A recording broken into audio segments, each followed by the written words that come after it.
Estamos aqui para dar voz ao povo, em defesa dos cidadãos, pela dignidade humana.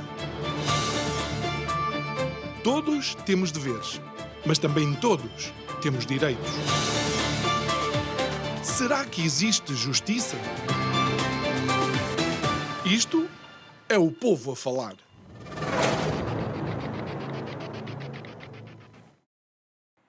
Olá, muito boa noite e bem-vindos a mais um Isto é o Povo a Falar. O meu nome é João Nuno Pinto, o programa está consigo de segunda a sexta-feira, neste mesmo horário. As emissões sempre em simultâneo, Curiacos TV e na Rádio Vida em 97.1. E esta é a semana do nosso regresso. Estamos a começar uma nova temporada. Então, antes de mais, queria agradecer a toda a audiência o facto de nos acompanharem, a nós e aos nossos convidados nas conversas que aqui temos diariamente, e é sempre com muito gosto que aqui estamos, eu e toda a equipa do Isto é o Povo a Falar. O nosso convidado de hoje é alguém que já podemos chamar de amigo, porque também tem um percurso igualmente vasto aqui connosco, é o João Maurício Braz. João, muito boa noite. Olá, boa noite. Obrigado por estares aqui connosco, é sempre bom conversar contigo. Nós vamos debruçar primeiro sobre um texto que tu escrevestes, que só o título já é desafiante, que é A Educação Produz Tiranos. O meu approach ao ler este artigo foi: eu era um aluno que tinha boas notas, mas era mal comportado. Deixa-me lá ver o que é que o João está aqui a dizer. E fiquei chocado, porque eu, mal comportado na década de 80, 90, ao pé dos exemplos que tu dás aqui, eu sou um anjinho. Como é que se dá esta mudança? A base desse artigo foi uma notícia factual, não é? De um relatório da própria Polícia de Segurança Pública que, em Portugal, há 21 queixas diárias de filhos que batem nos pais. Portanto, se há 21 queixas diárias, imagina a quantidade de agressões de filhos a pais que existe diariamente. Porque, assim, um pai fazer queixa do filho na polícia, não é? Deve ser já um estado de saturação e de exaustão e desespero muito grande. Esses dados não é só de um dia, não é de dois, são dados que são constantes, pelo menos nos últimos 3 anos. Portanto, 21 agressões por dia, dá 3 mil e quase 4 mil por ano. É uma brutalidade, não é? É estranho. Por exemplo, em termos de impacto mediático e até de debate na própria sociedade, como é que às vezes, ou muitas vezes, coisas que não têm grande importância e que polarizam, uns são contra, outros são a favor, e aquilo dá debates infinitos, e questões tão estruturantes, não é? Tão fundamentais para a própria sociedade e até sintomáticas do tipo de sociedade que temos, tu não, de certeza que, João, não assististe a nenhum debate, nem sequer a nenhuma referência sobre essa questão. E quando nós constatamos essa evidência, eu estou a falar de Portugal, não é 21 na Europa nem na Península Ibérica, é em Portugal. E quando nós constatamos essa evidência, essa factualidade, temos que nos questionar, não é? Que não só aquela questão, quase lugar comum em sociedade é que vivemos, mas também que tipo de pais é que temos, que tipo de relações entre pais e filhos é que existem, e inevitavelmente falar também da escola, falar também da educação, não é?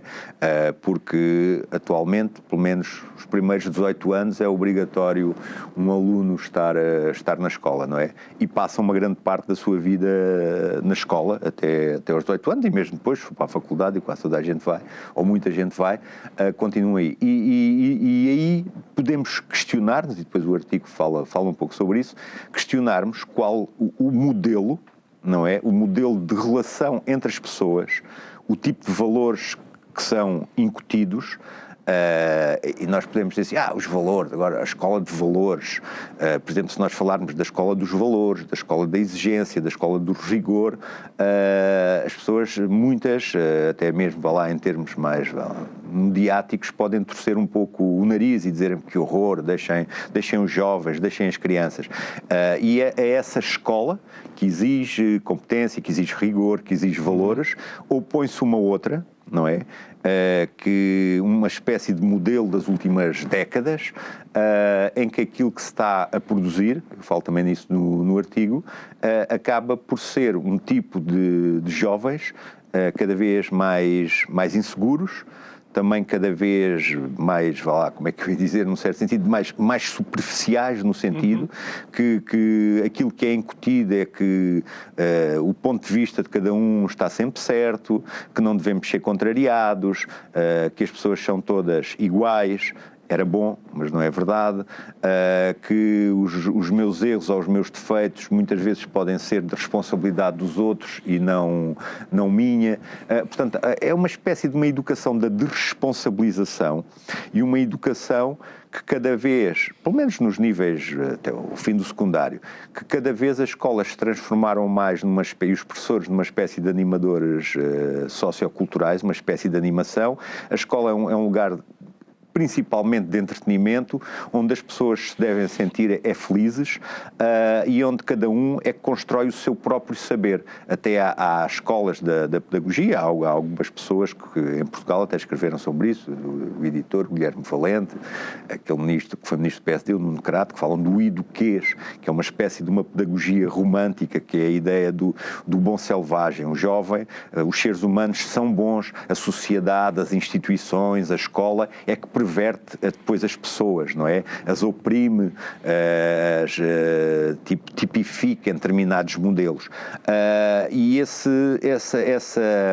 mentalidade do bom selvagem e de que a pessoa é que se autoproduz e autocria e qualquer interferência sobre nós, a não ser libertar todas as nossas potencialidades de liberdade, nos estão a oprimir, em vez de construírem um bom selvagem, estão a construir autênticas bestas, autênticos monstros, e que de bom têm muito pouco. A responsabilidade, obviamente, não é dos jovens, neste caso, das crianças, dos jovens, é do tipo de paternidade e de maternidade, não é?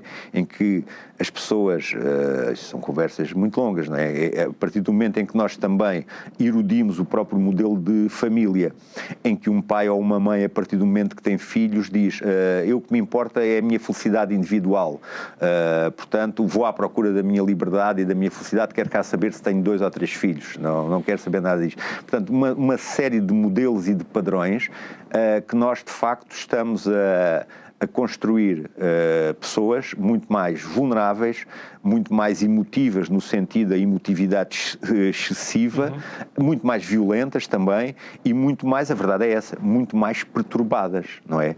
Cada vez, e isso também é factual, nós podemos dizer, está bem, mas agora temos dados para aferir isso, antes se calhar não tínhamos tanto, mas por exemplo o número de determinadas perturbações psiquiátricas, determinados transtornos de personalidade, cada vez é num número mais elevado.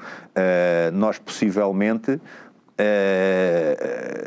em breve, por este caminho, estamos a construir, não é, tipo, sociedades que não são sociedades, são grupos de indivíduos cada vez mais perturbados, os mais fortes violentando os outros, os mais fracos transformando-se em seres completamente indefesos e perturbados e a esconderem-se e a fugirem do mundo.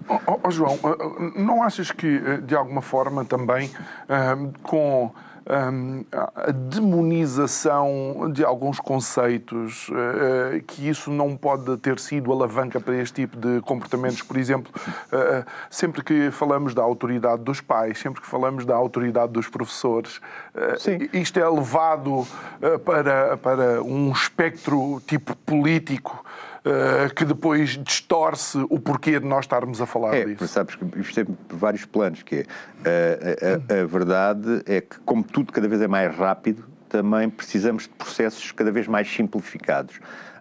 E há, vá lá, teoria predominante a partir do momento que a gente divide o mundo entre vítimas e carrascos, opressores e oprimidos, não é? Esse manicaísmo polariza muito as sociedades, mas também as simplifica a um nível, não é? Que em vez de haver pensamento complexo, um tipo de exigência, transformamos numa simplificação, não é?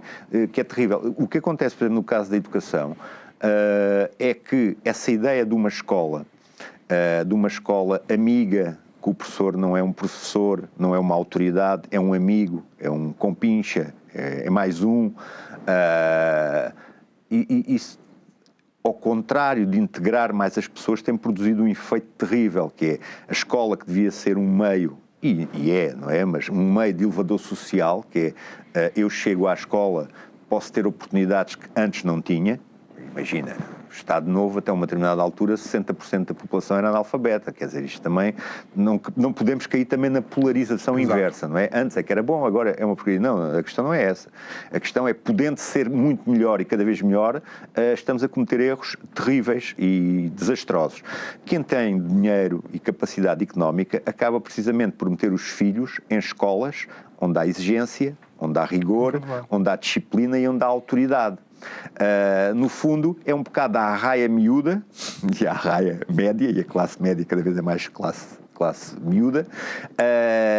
Essas pessoas é que ficam com um tipo de escolarização que não prepara, nem em termos de competências técnicas, de conhecimento, nem em termos da própria estruturação cognitiva e valorativa do próprio indivíduo, que é a escola, de facto, transforma. E depois há uma série de ideias, quer dizer, isto é tanta coisa, não é, que nós podíamos falar. Há uma série de mitos, não é? Como, por exemplo, o mito, que são mitos que têm que ser desconstruídos e que era fundamental desconstruir, não é? E isso tem a ver, a escola tem que ser progressista, não é? Uma escola progressista é uma escola igualitária, mas há igualitária aparentemente, mas há uma grande diferença entre a igualdade e o igualitarismo, não é?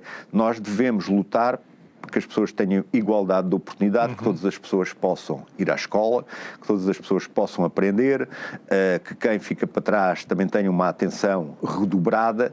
Isso é uma conquista fundamental de boas sociedades.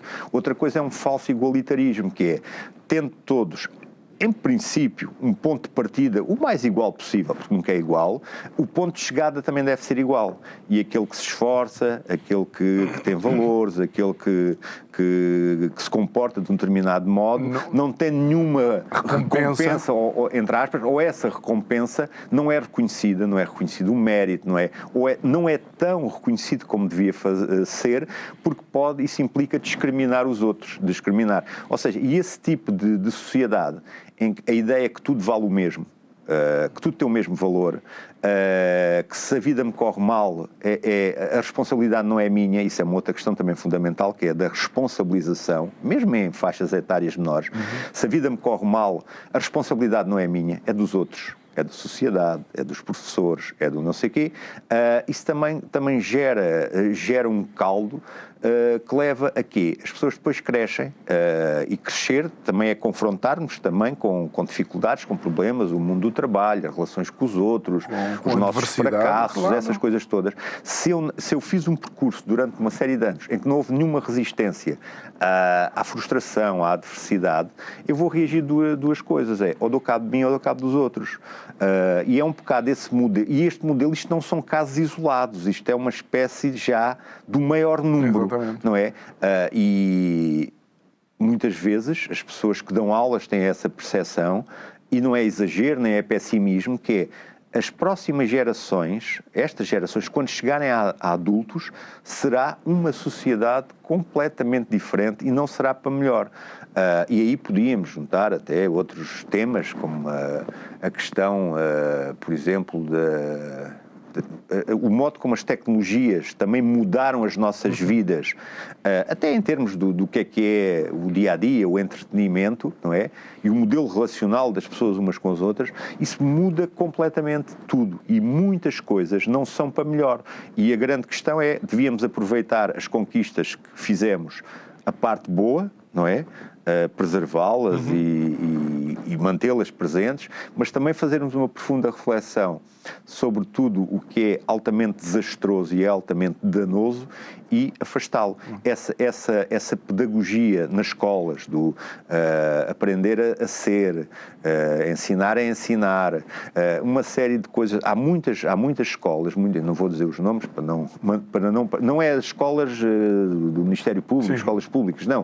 Escolas de métodos de ensino. É o método Montessori, é o método não sei o quê. Muitos métodos, muito louvados, às vezes até por determinadas gerações mais progressistas, que assentam, por exemplo, nesse pressuposto, que é as pessoas só devem aprender aquilo que têm necessidade de aprender. Tu estás a falar sobre isso e eu estou-me a lembrar de alguns programas que nós fizemos sobre o ensino em Portugal, em que se fala muito do método dinamarquês, não sei se... E eu imediatamente, em vez de pensar no método dinamarquês, eu penso nas crianças dinamarquesas que, quando vão para a escola, se calhar não estão preocupadas se os pais têm trabalho ou não têm trabalho. Se calhar, por exemplo, como eu vi na Suécia, quando lá estive, não tem que carregar uma mochila com 4 ou 5 ou 6 ou 10 quilos de livros, porque os livros ficam num cacifo próprio e privado que está na escola. Ou seja, querer replicar modelos de ensino em sociedades que não são iguais, onde esse modelo é utilizado, é um pouco uma receita para o desastre. Esse é mais um dos problemas, não é? Que é o irrealismo, como se todas as sociedades fossem iguais, o tal mito, somos todos iguais, portanto, é o modelo finlandês. Há muito discurso no ensino português, ao longo de décadas, vamos aplicar o modelo finlandês, mas nossa sociedade não é finlandesa, não é? Nem nós vivemos como finlandeses. Agora, esta questão há aqui um modelo educativo, especialmente no ensino público, isso é que é devastador, não é? Que uma certa ideologia, mais à esquerda, tem defendido, que ao considerar, por exemplo, idealmente, não é aqui, nem está em causa se é a esquerda, se é a direita, mas de facto tem sido pela esquerda e uma certa direita também valida. A ideia é que, por exemplo, que até a avaliação de conhecimentos, de tudo isso, devia ser completamente revista. Que a avaliação nunca deve servir para excluir, deve servir para detectarmos os problemas. É assim, eles não estão errados, estão só a metade certos, percebes? Okay. E ao estar a outra metade errada, perverte o sistema todo. É óbvio que é fundamental. Estou a falar agora a nível escolar, nem estou a falar no outro plano, que esse plano é muito mais complexo, que é a relação entre os filhos e os pais, o que é daí a educação para tiranos, não é? Há autores que falam nisso e que dizem que hoje as crianças são pequenos tiranos.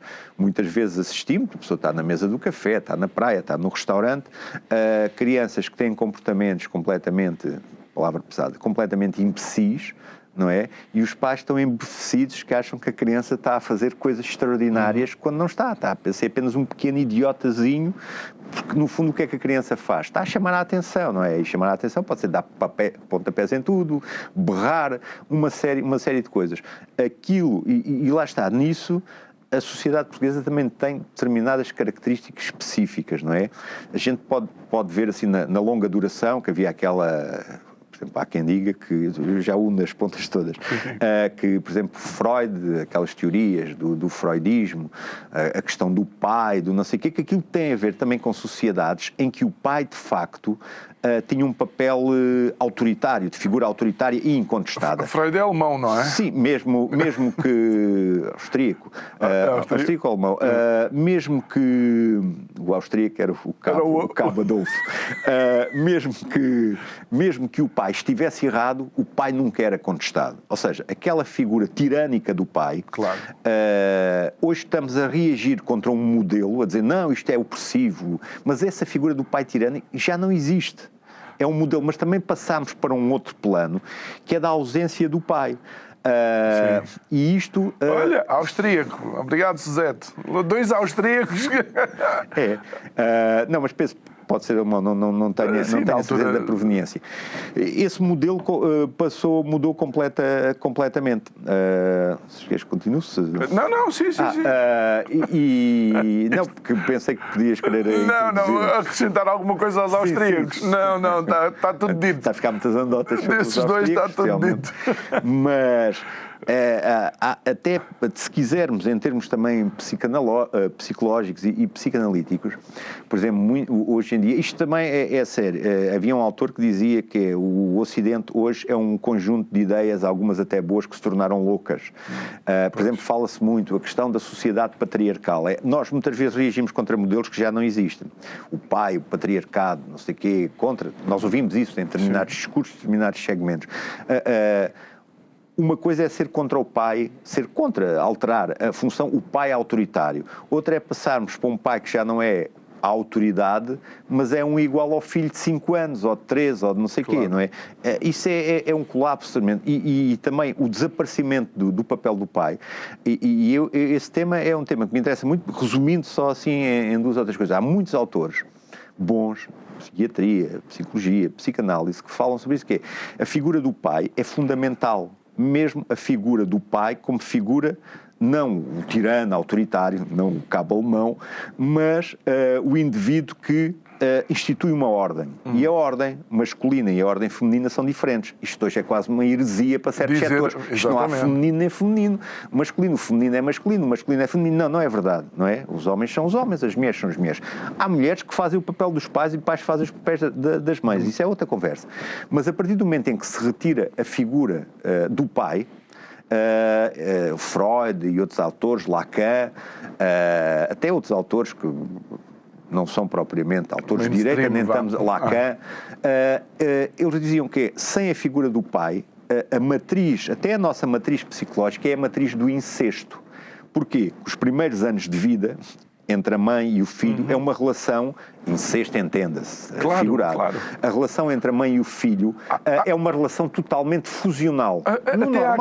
Até há quem diga, João, e não sei se eventualmente terei errado ou não, mas há quem diga que as mulheres, as jovens, parecem amadurecer mais rápido porque a imagem e o modelo que elas têm numa fase inicial é o género delas, é uma mulher, a mãe. Claro. E os rapazes atrasam um pouco mais, parecem mais, como é que eu ia dizer, infantis, precisamente porque estão mais próximos da mãe e a mãe não é o modelo, digamos, do género que eles vão... Mas nesse caso, a relação totalmente fusional, que até se percebe, até por sobrevivência. O bebê está totalmente... Hoje podemos dizer que não, mas os pais, quase todos, ainda não amamentam. E coisas assim. Portanto, a relação fusional é totalmente entre o pai entre a mãe e o filho.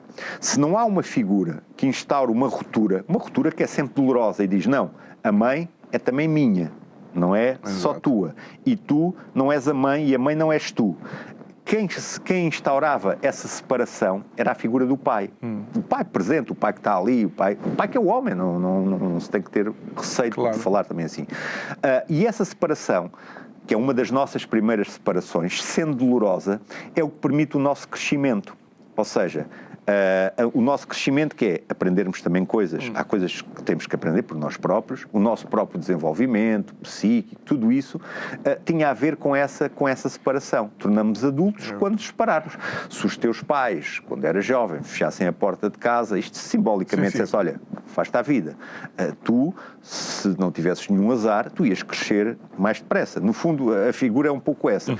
E o que se diz é que hoje em dia, ao não haver pai, ou a figura do pai estar completamente substancializada, essa fusão não é quebrada. E então o que é que nós temos cada vez mais? Isto é muito mais complexo. E então o que é que nós temos? Temos adultos que cresceram e que nunca essa separação foi feita. Portanto, nós fisicamente somos adultos, mas psicologicamente continuamos crianças imaturas e infantis. É interessante tu dizeres isso porque... a maioria dos serial killers, dos psicopatas que ficaram, ou que têm ficado, infelizmente, na história da humanidade, são identificados como tendo relações de grande proximidade sempre com a mãe, ao ponto de quase doentio, obsessivo. Alguns deles, na idade adulta, eram as mães que escolhiam que roupa é que eles tinham. João, o que eu estava a dizer, assim, em 2 ou 3 linhas muito simplificadas, Isto vem em alguns trabalhos de medicina, de psiquiatria, e é com base em estudos de casos, de casos concretos, de observação, claro, de análise. Não é de... Quer dizer, a mãe e o pai é fundamental, mas a mãe tem a sua função e o pai tem a sua função. Nós podemos dizer, isso eram outros tempos, mas aqui depois lá está, é o partirmos sempre de um exagero para outro exagero, percebes? Claro. O exagero de um excesso, a reação contra esse excesso pode cair num outro excesso idêntico. E isso tem consequências. Um pai, ou quem faz a figura do pai, o pai pode ter falecido, pode ser o tio, pode ser o avô, pode ser o novo marido da mãe, pode ser o irmão mais velho, mas o papel do pai, que não é o papel da mãe, e o papel da mãe, que não é o papel do pai, são determinantes e estruturantes. Até agora foram. Tu podes dizer, então, mas o ser humano, se não houvessem pais, imagine-se que agora havia um vírus terrível que todos os homens morriam. Mas em termos científicos podíamos reproduzir a função masculina para continuar a gerar vida. Quase certeza que a vida humana não acabava sobre a Terra. Até se fala que muito em breve a reprodução será feita fora do útero e já há estudos, já se consegue reproduzir ainda de modo em que a partir da pele tu consegues fazer o óvulo, não é? Fazer as componentes todas. Isso já é essa experiência, já é assim, o ser humano vai acabar?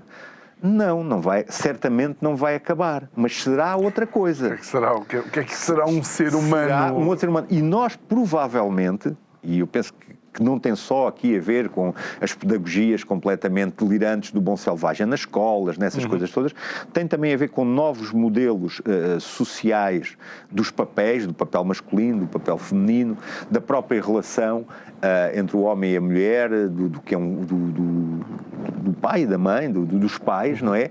Que está a produzir um outro tipo psicológico de seres humanos. Estou aqui a misturar muitas coisas diferentes, mas pronto, é lançar pistas. No fundo, ver os vários setores que podem confluir ao que aí está, aos tiranos. Há uma coisa que tu dizes aqui no artigo que é de facto, carece que expliques, porque tu dizes assim, que isto não é um acidente, é um projeto falhado.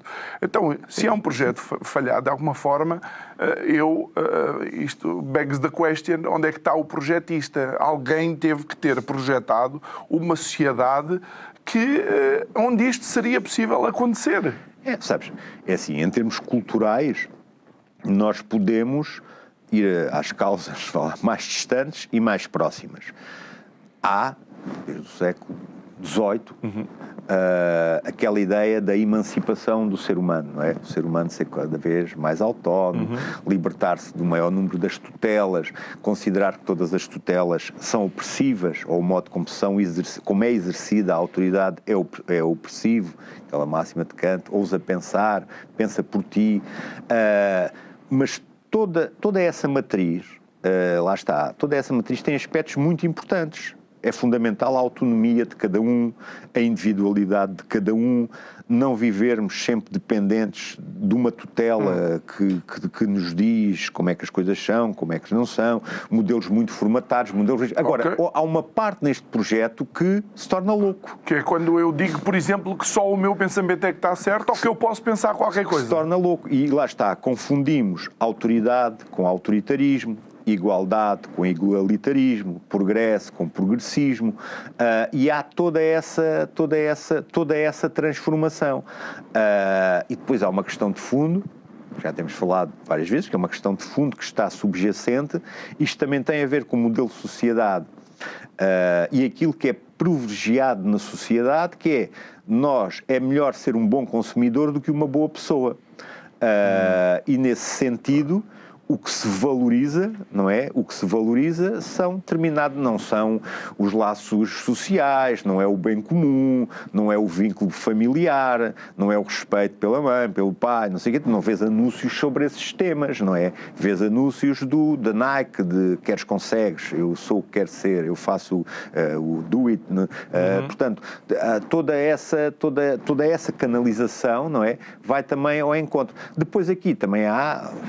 São muitas questões, não é? Também há razões económicas, não é? Por exemplo, dando saltos das questões teóricas para questões práticas. As escolas, se eu não reprovar pessoas, se eu arranjar um sistema de ensino, como aconteceu na Europa, em que as licenciaturas passam para 3 anos, os mestrados passam para 1, o que é que eu faço? Eu lanço as pessoas no mercado de trabalho muito mais depressa e, se a educação for pública, o Estado gasta muito menos dinheiro com cada pessoa, não é?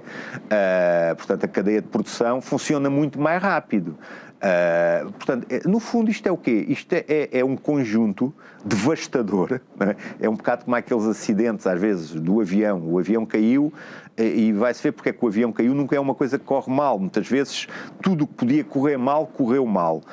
E nós, infelizmente, não é? Apesar de termos mais prosperidade material, há uma série de fatores e de conjuntos que estão a correr muito mal. E o problema é que alguns desses fatores eram estruturantes. Não há sociedades funcionais sem sistemas de autoridade validados. A partir do momento que deixamos de olhar para o outro, não é? A importância da alteridade, a importância também de reconhecermos as nossas limitações, a importância também de estabelecermos metas para nós, sabermos fazer balanço sobre os nossos fracassos, as nossas capacidades, a importância da superação. Quando tudo isso tem efeitos secundários ou parece deformado, aquelas coisas, coachings e não sei o quê, e é a ideia que cada um consegue, cada um chega lá, se eu não chegar a culpa é do outro, ou porque não me deram oportunidades, ou porque sou vítima, sou sempre vítima, não é? Nós transformamos numa sociedade de vítimas, transformamos numa sociedade de desejos e de caprichos, não é? A tal ideia de temos direitos a ter direitos, não temos deveres. Isto é muito, muito popular no sentido mais imediato, não é? Mas no sentido mais profundo de uma sociedade estável, equilibrada e que funciona, aquela metáfora que também já temos falado, que é a árvore quando vê uma tempestade, uma árvore sem raízes, vai logo à vida. Se houver raízes, a árvore, mesmo que fique quebrada ou dobrada, a árvore aguenta-se. E nós cortamos completamente as raízes, não é? É um bocado, e isto aplica-se a tudo, que é, por exemplo, imagina, se hoje colocássemos de um lado qual é a importância de uma comunidade e qual é a importância do indivíduo, a do indivíduo é 95% ou mais, não é? E isso tem consequências, não é? Toda essa destruição de raízes que são fundamentais. Achas que já estamos em colapso ou vem... como é que eu ia te explicar? Estamos à espera de uma hecatombe, mas isto é faseado, ou seja, a hecatombe tem vindo a acontecer, ou achas que, por exemplo, resultados das eleições noutros países e em Portugal também demonstra que há uma certa mundivisão que está a querer, voltar a querer pôr os pés em terra, por assim dizer. Isso é um grande enigma, a gente já vai... Pois. Reflete um pouco sobre isso, mas dizer-te que o problema, eu atualmente penso que o problema não é tanto o colapso, mas o facto das coisas colapsarem e nós habituarmos a viver no colapso, que é assim, eu para dormir e para acordar, eu posso tomar compromissos toda a minha vida para dormir e para acordar. Hoje em dia, houve uma grande evolução nesses medicamentos, posso ficar um bocadinho mais inchado, mas de resto, fica assim um bocadinho mais aparatado, mas funciono, mas também posso viver sem isso. Não é? Estou a falar habitual, estou a dizer das pessoas que precisam mesmo. Esta questão aqui do colapso é, eu posso viver numa sociedade em que sei que chego a casa e posso andar ao tabefe com o meu filho e habituo-me, aquilo é normal. Eu posso me habituar a isso. Posso habituar-me a sair à rua e eu olho sempre para os outros como alguém que me quer enganar ou que me vai fazer mal e eu também. Eu consigo viver... Agora, é bom viver assim, as consequências de viver assim. Sobre aquilo que dizes, eu penso que é a grande questão do presente, de um presente a breve trecho, que será muito interessante, que é, de facto, em termos políticos, agora dando um salto, em termos políticos nós estamos a assistir, eu não sei se é uma revolução, se é uma contra-revolução. Temos os casos da Suécia, da Holanda, da Inglaterra, de França, da Alemanha, para não dizer outros que já são a leste, que já estão confirmados, ou em Itália, isso, ou em ainda menor expressão, porque aqui as coisas chegam sempre, por causa dos Pirineus, as coisas aqui chegam sempre 20 anos depois, em Portugal e Espanha, que é, em termos políticos, aquela ideia que a história chegou ao fim, as democracias liberais vão predominar, o mundo vai ser repleto de repúblicas liberais, possivelmente nos próximos 10 anos irá haver uma grande mudança política àquilo que se chama direita, não é? E de uma direita que não é propriamente a direita do próprio sistema, mas uma direita que se apresenta ou se afirma como antissistema. O que é ou não é essa direita, isso dá debates infinitos e análises infinitas, mas há uma coisa que nós sabemos, que é eles de facto reivindicam-se de dois aspectos, pelo menos, assim, tentando fazer uma síntese, que é um certo conservadorismo em relação a recuperar novamente os temas da família, da identidade nacional e cultural, das soberanias nacionais, até a importância dos valores tradicionais, e também um certo sentido, vá lá, patriótico, não é? Portanto, patriótico e nacionalista. Eles reivindicam-se desses valores. Mas no fundo isto é uma espécie de uma corrida que uns vão num sentido e outros vão noutro, não é? O mundo tornou-se global, há um poder económico, político, financeiro que ultrapassa a própria capacidade das soberanias nacionais e isso pode colidir, não é? Porque esses valores podem ser uma espécie de resistências a essa ideia desse mundo globalizado. Agora, há uma grande probabilidade dessas forças políticas, no próximo meia dúzia de anos, chegar ao poder. Já não ser só... Atualmente já são os partidos que têm mais votos, mas depois os outros unem-se todos e ficam eles no poder. Mas daqui a meia dúzia de anos isso pode se inverter. E isso significará o quê? Tem duas coisas que eu acho que são fundamentais. Uma é o chamado teste do algodão, não é? Depois de chegarem ao poder, então, afinal, meus amigos, o que é que vocês são capazes de fazer? O que é que vai mudar? A questão da imigração tem servido para despoltar também, da imigração massiva e desregulada, tem servido para despoltar. Eu penso que é apenas um efeito, mas tem tido também a consequência de despoltar tudo isso. Agora, há uma questão que é evidente, que é essas forças, que têm muitas diferenças, mas também têm muito em comum, ao chegarem ao poder, há todo um projeto, que é o projeto do pós-guerra, da Europa liberal. Todo esse projeto está posto em causa, não é? Onde esse projeto chegou está posto em causa. Portanto, é assim um abanão, estamos a teorizar, é um abanão muito forte, quer no modo de funcionar das coisas, das instituições, das leis. É curioso, por isso é que também vale a pena, entre tudo, vale também a pena viver por isso, não é? Sim, ver o que é que de facto...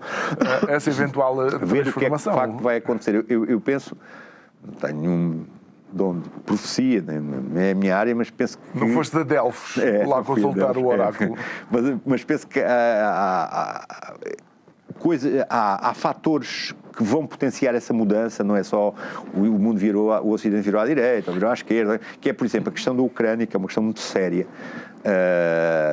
e que espero que felizmente a guerra acabe o mais cedo possível. E terá que acabar. Mas quando acabar, os países europeus, as principais economias europeias vão ter que fazer contas, porque foi muitos milhões, e bem, não estou a dizer que foi mal, pode ter sido mal a forma como é distribuído, isso são outras conversas, mas terá que fazer as contas, não é? E no fundo é aquele dinheiro que tu tens numa caixa para várias despesas, gastaste noutras, depois quando vais à caixa vais ter que pôr lá o dinheiro. E isso vai ter muita importância no funcionamento. Por exemplo, a França está num colapso económico, só que não o fazem à França, o mesmo fizeram a Portugal e a Irlanda, e a Grécia. Mas isso vai ter... É assim, a gente pode andar a debater que agora temos que andar todos com um chapéu azul e com uma pinta cor-de-rosa na cabeça e não sei o quê, isso a gente bate isso a vida toda, mas quando chega ao bolso, as coisas aí tornam-se muito sérias. Hoje em dia não há revoluções de ideias, as pessoas não se revoltam nem lutam no Ocidente por ideias ou por causas, não. Tu estás a dizer isso, eu lembro-me da Revolução Francesa, que bastou aumentar o preço do pão e eles foram correr para o palácio dar cabo do quando chega a esses extremos, rei, não é? Quando chega a esses extremos, e no Ocidente tem acontecido isso, não é? A desindustrialização, a deslocalização, a precarização do trabalho, as pessoas recebemos mais, há mais dinheiro a circular, mas também está tudo muito mais caro, os trabalhos são mais precários, o dinheiro não chega a muita gente ao fim do mês, é uma realidade. Quando começar a impactar muito mais e cada vez impacta mais, e em sociedades menos subservientes, como já está a acontecer na Inglaterra, que está a haver o princípio de uma quase, não chamaria guerra civil, mas entre o povo e as elites, aí haverá mudanças muito significativas. Quem vai ganhar, não sei, porque o atual poder, a verdade é que também detém mecanismos, não é? Desde a vigilância, do controle, tudo, muito poderosos. João, mas não parece, e pensando vá assim abstratamente, não parece quase um paradoxo que uma Europa que defendeu esses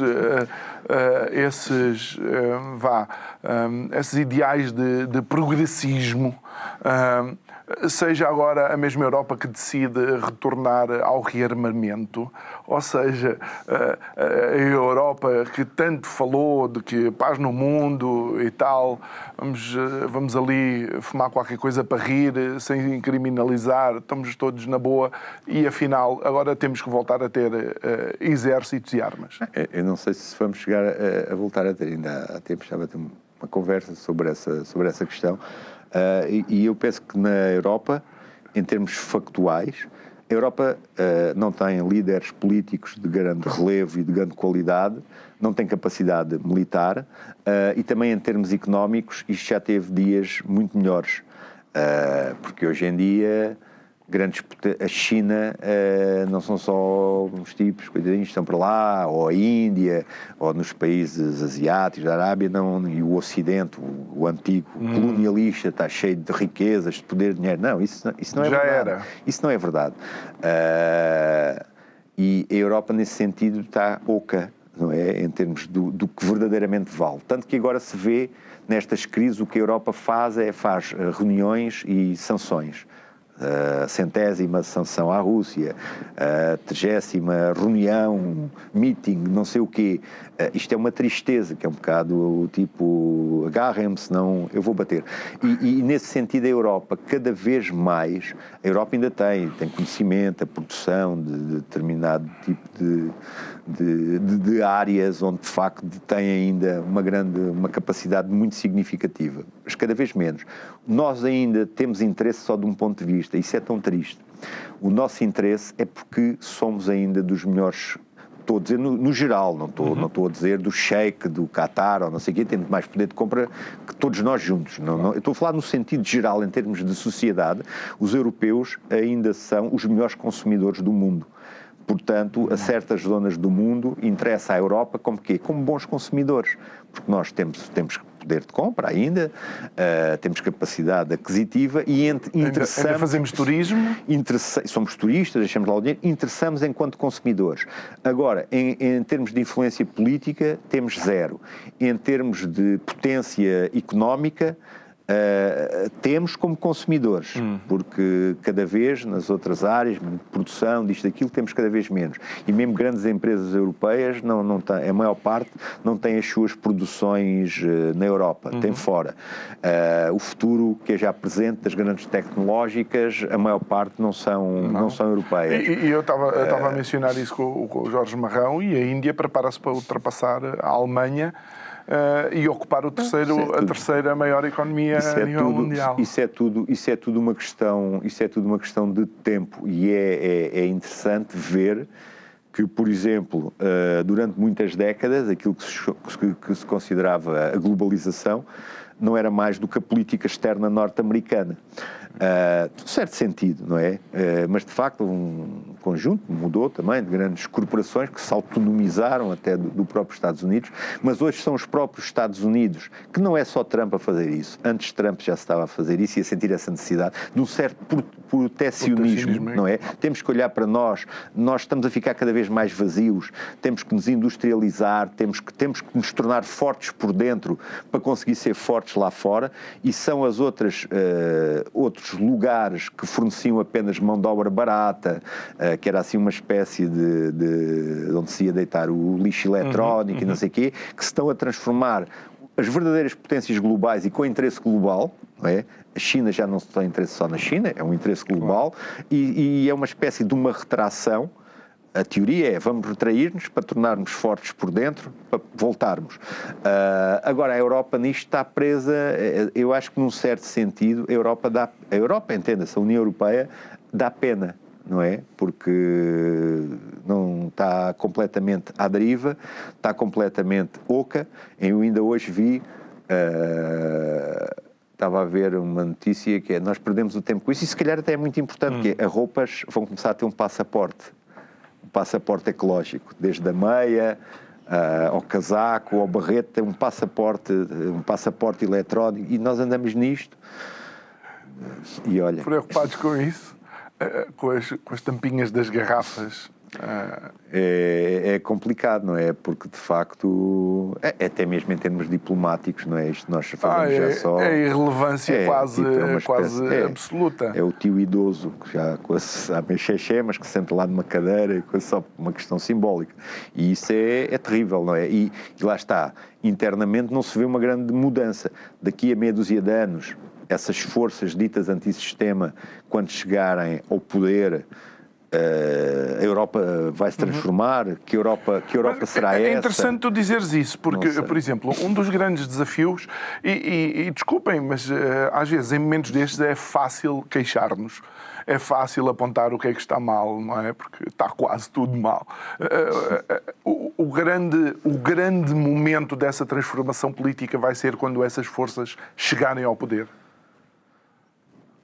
Ou seja, por exemplo, quando olhamos e vemos Meloni a liderar a Itália e vemos a Itália ultrapassar a França em capacidade industrial, por exemplo. Podes ver de um outro modo que é, essas forças, as pessoas já estão tão desesperadas que, apesar da diabolização que há em relação às forças antissistema, essas forças antissistema conseguem chegar ao poder, mas falham, porque acabam por cometer os mesmos erros, ou piores, do que aquilo que já estava, e então o descontentamento e a desorientação das pessoas será muito superior.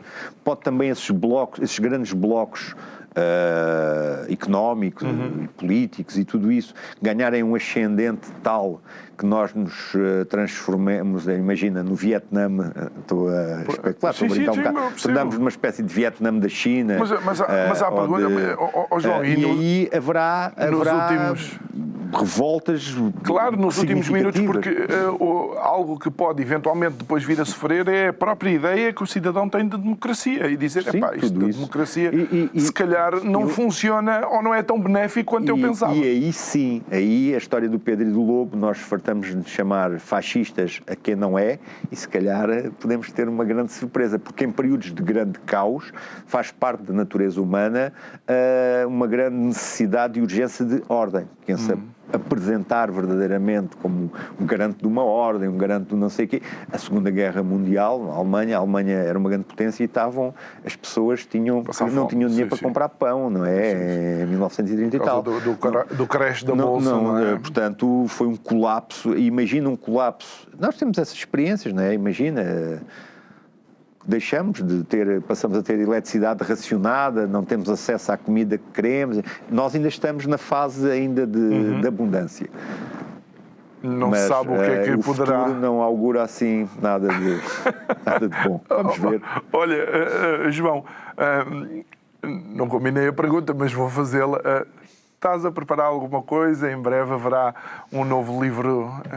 Sim, ainda tem este, que é o labirinto progressista, não é? Que fala também nestas questões. Eu não sei se já apresentaste o livro aqui. Já. Penso que foi contigo. Pode ter sido com... Isso é uma inside joke, mas a gente já trata disso quando o programa acabar. Penso que foi contigo, não me lembro. Mas sim, estou a trabalhar numa outra coisa, precisamente sobre questões de ideias políticas, quando falamos de progresso, de conservadorismo, o que é que pode ser um conservadorismo moderno, novo, democrático. Ando por aí. Depois aviso-te a ti, não sei se foi contigo. O outro que vem para aqui. Aviso-te Olha, sobre para acabar em 30 segundos, como é que é escrever sobre estas sociedades que estão a passar por isto e manter alguma sanidade mental? Olha, sendo muito honesto, contigo,